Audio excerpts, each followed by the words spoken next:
uniforme raw ng mga pulis nagsisilbing simbolo ng otoridad at dignidad. Kaya ang mga alagad ng batas dapat daw laging mukhang kagalang-galang sa kanilang bihis. Yan din daw ang pangunahing konsiderasyon sa planong pagbabago ng uniforme ng Philippine National Police. May report si Lay Alves. Malalara cropped ang policewoman na ito nang rumampa sa katatapos lamang na cop walk ng PNP kung saan itinampok ang ilang suhestyon tungkol sa pagbabagong anyo ng uniforme ng pambansang pulisya.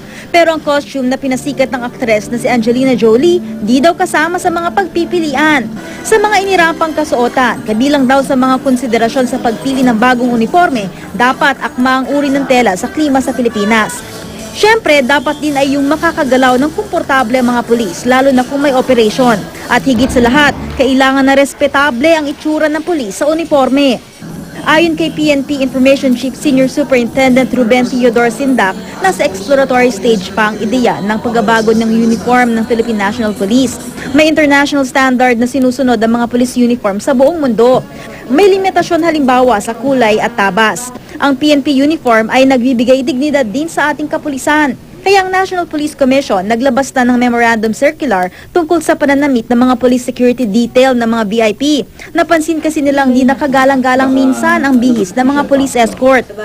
Yung dati nga, kumbaga, ano na lang ang maisipan ng VIP na ipasuot doon sa...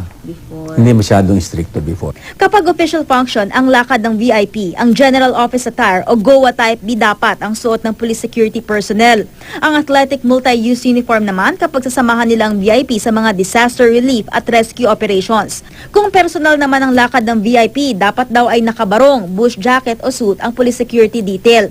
Sagot na raw ng VIP ang gasto sa damit ng mga police security personnel sa pagkakataong ito.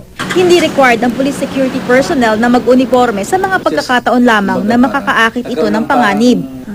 This is to preserve the image of not only the VIP but the police security personnel na talagang official function niya yung pagsisecurity.